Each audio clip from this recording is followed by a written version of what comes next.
इस कॉन्फ्रेंस के डायरेक्टर सम्मानीय प्रकाश जी शर्मा साहब, सीनियर एडवोकेट सम्मानीय संजय झवर जी, जयपुर ब्रांच के चेयरमैन विष्णु अग्रवाल जी, जयपुर ब्रांच के सेक्रेटरी अंकुर गुप्ता जी, और मैं मेरे सामने बहुत ही हमारे सीनियर, ज्येष्ठ और श्रेष्ठ और आर्थिक जगत की वो युवा शक्ति, राजस्थान की नहीं, ये देश की युवा शक्ति है। इस युवा शक्ति को मैं प्रणाम करता हूं।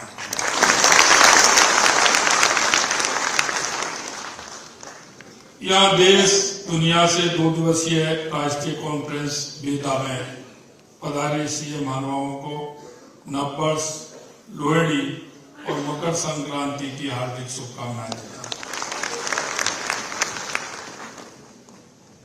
और अभी हाल में सीए परीक्षा में पास हुए सभी युवाओं और विशेष रूप से राजस्थान से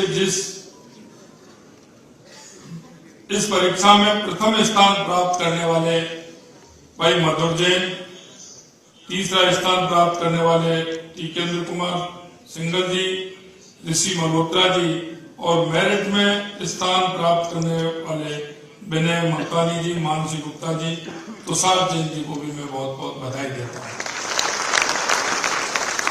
मैंने देखा है जब भी सीए का परिणाम आता है, मैं निश्चित रूप से आपको बहुत बहुत बधाई देना चाहता हूं कि राजस्थान में 2, 3, 4, 5 की संख्या और भी ज्यादा मेरिट की आती है। उसके लिए भी मैं आपको बहुत बहुत शुभकामनाएं देना चाहता हूं। Institute of chartered accountant of India chartered accountancy को नियम अनुरूप चलाने की दिशा में बेहद अहम जिम्मेदारी का निर्वहन आप कर रहे हैं। ये गौरव की बात है कि आईसीआई 11.50 लाख से अधिक सदस्यों और छात्रों के साथ दुनिया में चार्टर्ड अकाउंट का सबसे बड़ा पेशेवर ये निकाय है। भारत में करीब 4 लाख और राजस्थान में करीब 30,000 सीए देश के काम में लगे हुए हैं। जीवन में धन की महत्वपूर्ण भूमिका और अर्थव्यवस्था को गति और दिशा देने में सीए का काम कितना अहम है, ये आप सभी जानते हैं।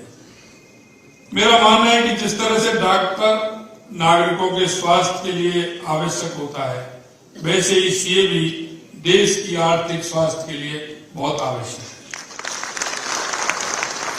चार्टर्ड अकाउंटेंट अपने वित्तीय ज्ञान और कौशल का उपयोग कर देश के आर्थिक विकास और स्थिरता में अपना महत्वपूर्ण योगदान देता है। भारत विश्व की 5वीं बड़ी अर्थव्यवस्था बना है, इसमें आपका बहुत बड़ा योगदान है और आप प्रधानमंत्री मोदी जी के विकसित भारत के संकल्प को पूरा करने में प्रमुख भूमिका निभा रहे हैं। आप व्यवसाय और सरकारों को ये समझाने में मदद करते हैं, व्यवसायी और सरकार को समझाने में ये मदद करते हैं कि अर्थव्यवस्था कैसी चल रही है और किस तरह वित्तीय प्रदर्शन में सुधार किया जा रहा है। आप व्यवसाय और व्यक्तियों को करों से जुड़ी हिदायत देते हैं, जिससे करों से जुड़े कानूनों की पालना भी होती है। व्यवसाय में तो हर कदम पर आपके साथ की जरूरत पड़ती है। आंतरिक नियंत्रण प्रणालियों की स्थापना और समीक्षा आप लोग ही करते हैं। आप अपनी मेहनत व शिक्षा के साथ इस मुकाम पर पहुंचे हैं। अब आपका कर्तव्य भी है कि आप अब देश हित के बारे में सोचें और विचार करें। आप इस सेमिनार में जो विचार विमर्श करेंगे वह राज्य व देश के हित में सकारात्मक भूमिका होगी। तेजी से बदलती दुनिया, खासतौर पर टेक्नोलॉजी में नए बदलावों के साथ आपका पेशा भी लगातार बदल रहा है। इन बदलावों से पैदा होने वाली चुनौतियों का सामना करने और अपने पेशेवर कौशल को निरंतर परिष्कार करने के लिए आपसी ज्ञान को साझा करने वाले ऐसे सम्मेलन बहुत ही उपयोगी होते हैं। सीए के पैसे को उन्नत बनाने में दुनिया के किसी भी कोने में कुछ नया और महत्वपूर्ण हो रहा है, वो ऐसे मंचों से पूरे सीए की बिरादरी में पहुंचाया जा सकता है। मुझे विश्वास है आप अपने कौशल और ज्ञान का उपयोग समाज को बेहतर बनाने में निरंतर करेंगे। मुझे उम्मीद है कि इस आयोजन से लेखांकन में हो रहे बदलावों को समझने में मदद मिलेगी।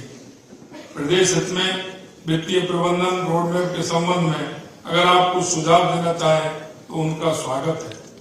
इस सम्मेलन के माध्यम से देश हित और समाज हित में नए विचारों का मंथन होगा। मैं आयोजनकर्ताओं को शुभकामनाएं देता हूं। मैं आज क्योंकि युवा दिवस है और युवा दिवस स्वामी विवेकानंद जी के बताए हुए रास्ते पर हम सभी आपको प्रेरणा देता है। मैं आपको बताना चाहता हूं कि स्वामी विवेकानंद जी ने 1893 में कहा था कि 21वीं सदी भारत की होगी। मैं विशेषकर आप सभी साथियों से कहना चाहता हूं कि जो स्वामी विवेकानंद जी ने 1893 में किया वो आपने करके दिखाया कि उठो जागो और इस देश दुनिया पर छा जाओ। 21वीं सदी भारत की होगी, क्योंकि आपने राजस्थान ही नहीं, जैसा कि मैंने आपके वक्तव्य में भी सुना है, राजस्थान के अलावा देश में और देश के अलावा इस दुनिया में अगर कहीं परचम फहराया है तो आप लोगों ने इस भारत माता का परचम फहराने का काम किया। इसके साथ साथ मैं आपसे एक और निवेदन में करना चाहता हूं, क्योंकि आपको बहुत अनुभव है। मैं देख रहा हूं पुराने सीए साहब मेरे सामने बैठे हैं, काफी लोगों को मैं नाम से भी जानता हूं। युवा पीढ़ी हमारी आगे काम करने के लिए आ रही है। मेरा आपसे इतना निवेदन है, आपके अनुभव के हिसाब से नए नए इनोवेशन राजस्थान क्या कर सकता है, मैं आप सभी को आमंत्रित करता हूं कि नए नए इनोवेशन के लिए हम राजस्थान में ऐसा कौन सा अच्छा काम कर सकते हैं जिससे कि हमारी राजस्थान की अर्थव्यवस्था मजबूत हो, और राजस्थान की अर्थव्यवस्था मजबूत होगी तो निश्चित रूप से देश की अर्थव्यवस्था भी मजबूत होगी। माननीय हमारे यशस्वी प्रधानमंत्री नरेंद्र मोदी जी कहते हैं कि जरूरी नहीं है कोई भी व्यक्ति को इतना बड़ा ज्ञान हो, सारे ज्ञानों से वो परिपूर्ण हो, अच्छा ज्ञान कोई भी दे सकता है। उसके ज्ञान की पूरी तरह से कि वो अच्छा ज्ञान दे करके हमारी इस अर्थव्यवस्था को भी सुधार सकता है और हमारे राजस्थान के इतने 8 करोड़ लोगों के जनजीवन के आधार को भी बना सकता है। मैं आप सभी लोगों को इस मौके पर बहुत बहुत धन्यवाद भी देना चाहता हूं।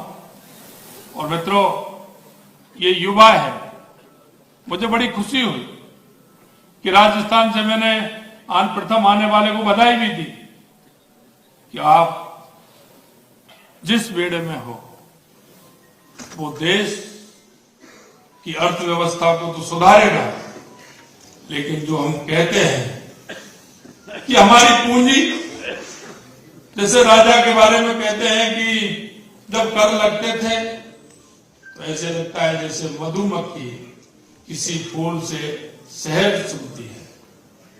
कोई माली अपनी बगिया से एक एक फूल को चुनता है जिससे उस पर भी अंतर नहीं आए और राजकोष भी चले। आप उस निर्माण को निश्चित रूप से आगे बढ़ाने में सहयोग करेंगे और राजस्थान को ही नहीं, इस देश की अर्थव्यवस्था को मजबूत बनाने का काम करेंगे। आपके इस 2 दिन की सेमिनार में निश्चित रूप से राजस्थान को ही नहीं, पूरे देश को फायदा होने वाला है। मैं आप सभी का एक नागरिक होने के नाते आप सभी का मैं बहुत बहुत स्वागत और अभिनंदन करता हूं, बहुत बहुत अभिनंदन करता हूं। आप सभी को बहुत बहुत धन्यवाद। और मेरे को इस कार्यक्रम में बुलाया, निश्चित रूप से मैं आपसे कुछ ना कुछ लेकर के ही जाऊंगा, क्योंकि मुझे पता है, मैंने कहा है कि आपके जो नए नए इनोवेशन हैं, निश्चित रूप से आप देंगे और हमारी सरकार निश्चित रूप से उनको पूरी तरह से आगे राजस्थान के लिए नहीं, राजस्थान के आवाम के लिए उनको ठीक प्रकार से उपयोग मिलेगी। इस आशा और विश्वास के साथ आप सभी को बहुत बहुत धन्यवाद, सभी को नमस्कार, जय हिंद, जय भारत।